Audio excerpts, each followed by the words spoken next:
بسم الله الصلاة والسلام على رسول الله صلى الله عليه وسلم አሁን በኢብራሂምና በጣዖት አምላኪ ህዝቦች መካከል ያለው ትንቅንቅ ለይቶለታል። እንደሚታወቀው ኢብራሂም አባት ጣዖታትን ቀርጾ የሚገዛና ገበያ ላይ የሚሸጥ በመሆኑ በኢብራሂምና በአባቱ መካከል የነበረው ትንቅንቅ ደግሞ እጅግ በጣም ከባድና አስገራሚ ነበር። ኢብራሂም ምንም እንኳን ልጅ ቢሆንም ከዚህ መጥፎ ተግባር አባቱን ሊያድን እንዲሁም ከአላህ ቅጣት አባቱን ሊያወጣ እንደ ጥሩና መካሪ ልጅ ሆኖ አባቱን ቀረበ።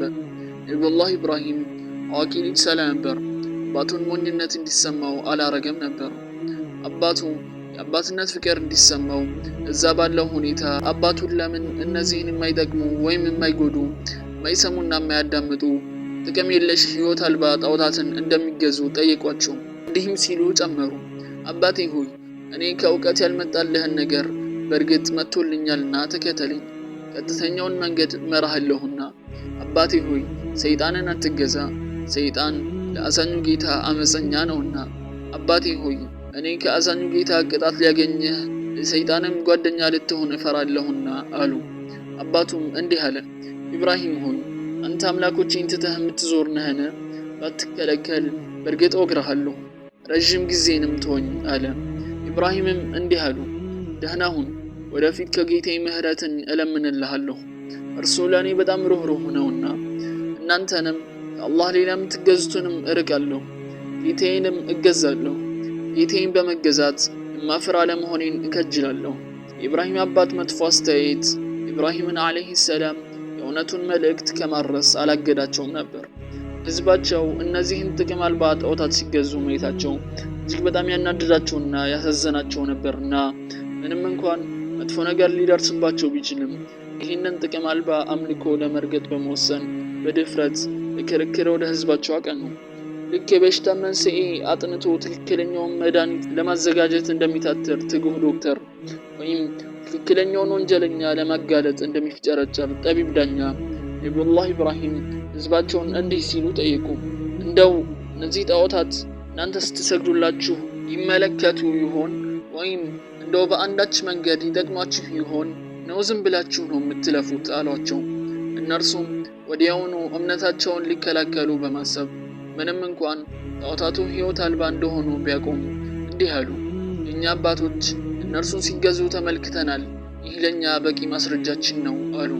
ነብዩላህ ኢብራሂምም እንዲህ ሲሉ ገለጹላቸው፣ እናንተ አባቶች በእርግጥ በትልቅ ጥሜት ውስጥ ነበሩ። ታዲያ እናንተም አብራችሁ እንደነርሱ በጠማማነታችሁ ልትሞቱ ትከጅላላችሁን? አሉ። እነርሱም በቁጣ አንተ አባቶቻችንና አምላኮቻችንን እያዋረድክ ነውን? ወይስ አንተ ዝም ብለህ እየቀለድክ ነው? ኢብራሂም ያለምንም ፍርሃት እኔ በምሩ የመጣሁላችሁ ስሆን ወደ እውነተኛው ሃይማኖት እጠራችኋለሁ። እኔ ለእናንተ መሪ ስሆን አምልኮ ለእርሱ ብቻ ከሚገባው አላህ ዘንድ ተላኩላችሁ። እርሱ እንደነዚህ ድንጋይና እንጨት ብቻ እንደሆኑ ቀፎ ጣዖታት ሳይሆን የሰማያትና የምድር ፈጣሪ እንዲሁም ይህንን ግዙፍ ዓለም የሚያስተዳድር ኃያል ጌታ ነው አለ። ጣዖታቱ ምንም እንደማይጎዱ ወይም እንደማይጠቅሙ ለማሳመን እንዲህ ሲሉ ተገዳደሯቸው፣ እኔ እነዚህን ጣዖታት ያወገዝኩና እያዋረድኳቸው ነው። እስኪ የሚጎዱ ከሆኑ የሆነ ነገር ያርሱብኝ አለ። በእርግጥ እናንተ እንደምትሉት ኃይል ቢኖራቸው ኖሮ አሁኑኑ ባጠፉኝ ነበር አለ። ታላቁ ጌታ አላህ ሱብሓነሁ ወተዓላ የእርሳቸውን ታሪክ በቁርአኑ እንዲህ ሲል ያወሳል፣ በእነርሱም ህዝቦችህ ላይ የኢብራሂምን ወሬ አንብብላቸው። ለአባቱና ለህዝቦቹ ምንን ትገዛላችሁ ባለ ጊዜ ጣዖታትን እንገዛለን፣ እርሷንም በመገዛት ላይ እንቆያለን አሉ። እርሱም አለ፣ በጠራችኋቸው ጊዜ ይሰማችኋልን? ወይም ይጠቅማችኋል ወይስ ይጎዳችኋል? የለም አባቶቻችን እንደዚሁ ሲሰሩ አገኘን አሉት። ትገዙት የነበራችሁትን አስተዋላችሁን? አላቸው። እናንተም የቀድሞዎቹም አባቶቻችሁም ትገዛችሁትን? እነርሱም ጣዖቶቹ ለእኔ ጠላቶች ናቸው፣ ግን የዓለማቱ ጌታ ሲቀር እርሱ ወዳጅ ነው። እርሱ ያ የፈጠረኝ ነው፣ እርሱም ይመራኛል። ያም እርሱ የሚያበላኝና የሚያጠጣኝ ነው። በታመምኩም ጊዜ እርሱ ያሽረኛል። ያም የሚገለኝ ከዚያም ሕያው የሚያደርገኝ ነው። ያም በፍርዱ ቀን ኃጢአቴን ሁሉ ለእኔ ሊምር የሚከጅለው ነው አለ። ሱራ አሹዓራ አንቀጽ 69 እስከ 82። በሌላም አንቀጽ ኃያሉ ጌታ እንዲህ ሲል ይናገራል፣ ኢብራሂምንም ለህዝቦቹ ባለ ጊዜ አስታውስ፣ አላህን ተገዙ፣ ፍሩቱም ይህ የምታውቁ ብትሆኑ ለእናንተ በላጅ ነው። ከአላህ ሌላ የምትገዙት ጣዖታት ብቻ ናቸው። ውሸትንም ትቀጣጠፋላችሁን? እነዚያም ከአላህ ሌላ የምትገዟቸው ለእናንተ ሲሳይ ሊሰጧችሁ አይችሉም። ስለዚህ ሲሳይን ከአላህ ዘንድ ብቻ ፈልጉ፣ ተገዙትም፣ ለእርሱም አመስግኑ፣ ወደ እርሱ ትመለሳላችሁ። ብታስተባብሉም ከፊታችሁ የነበሩት ህዝቦች እርግጥ አስተባብለዋል። በመልእክተኛውም ላይ ግልጽ ማድረስ እንጂ ሌላ የለበትም። አላህ መፍጠርን እንዴት እንደሚጀምር ከዚያም እንዴት እንደሚመልስ አይመለከቱምን? ይህ በአላህ ላይ ቀላል ነው። በምድር ላይ ሂዱ፣ መፍጠርንም እንዴት እንደጀመረ ተመልከቱ። ከዚያም አላህ የመጨረሻይቱን መነሳት ያስነሳል። አላህ በነገር ሁሉ ላይ ቻይ ነውና በላቸው። የሚሻውን ሰው ይቀጣል፣ የሚሻውንም ሰው ያዝንለታል። ወደ እርሱም ትመለሳላችሁ። እናንተም በምድርም ሆነ በሰማይ የምታቅቱ አይደላችሁም። ከአላህም ሌላ ረዳትም ተከላካይም ምንም የላችሁም። እነዚያም በአላህ አንቀጾችና በመገናኘቱ ይካዱ፣ እነዚያ ከእዝነቴ ተስፋ ቆረጡ። እነዚያም ለእነርሱ አሳማሚ ቅጣት አላቸው። አልዓንከቡት ከአንቀጽ 16 እስከ 23። እርሳቸው የአላህን ውብ አፈጣጠር የእርሱን ጥበብና ኃይል ለህዝቦቻቸው አብራሩላቸው። ጣዖት አምልኮ አላህ ዘንድ የተጠላ መሆኑን እንዲሁም የሰው ልጅ የፈጠረ ወደ ቀኑ መንገድ የመራ ምግብና መጠጥን የሚያቀርብ በታመመም ጊዜ የሚያሽር የሰውን ልጅ የሚገለም ከሞት በኋላም እንደገና የሚቀሰቅስ እርሱም ኢብራሂም አለይሂ ሰላም ለእርሱ የሰገደለት የትንሣኤ ቀንም ለእርሳቸው ወንጀላቸውን የሚምርላቸው መሆኑን አበክረው ገለጹላቸው። እነርሱ ግን ተስፋ ከመቁረጥ ይልቅ እዛው አምልኳቸው ላይ ተንጠልጥለው ቀሩ።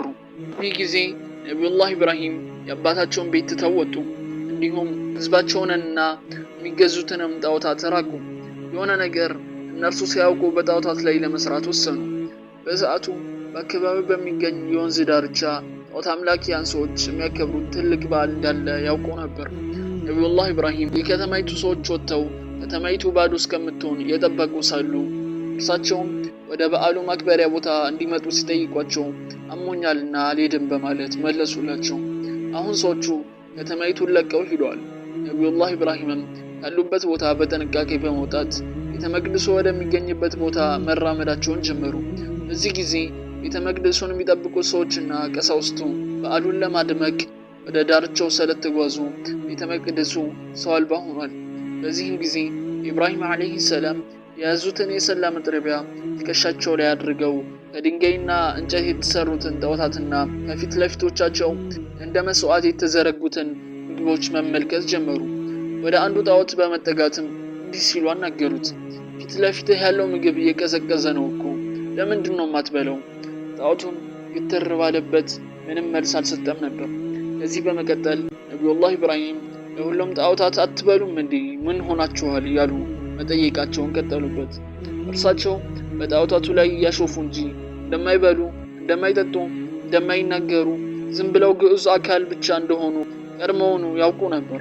አሁንም ነገሩ የገረማቸው ኢብራሂም እንደገና ምን ሆናችሁ ነው ማትናገሩት ብለው ጠይቋቸው።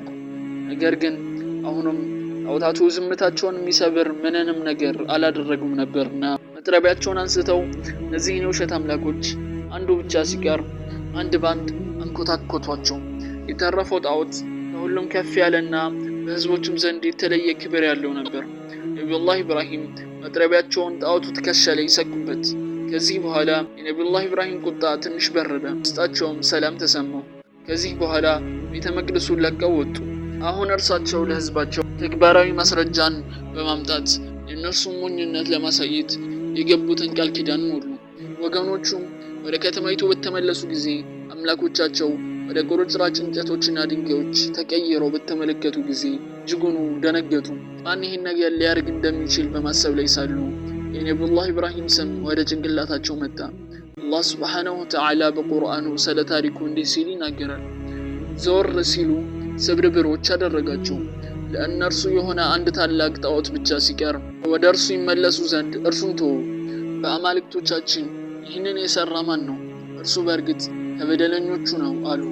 ኢብራሂም የሚባል ጎበዝ በመጥፎ ሲያነሳቸው ሰምተናል ተባባሉ።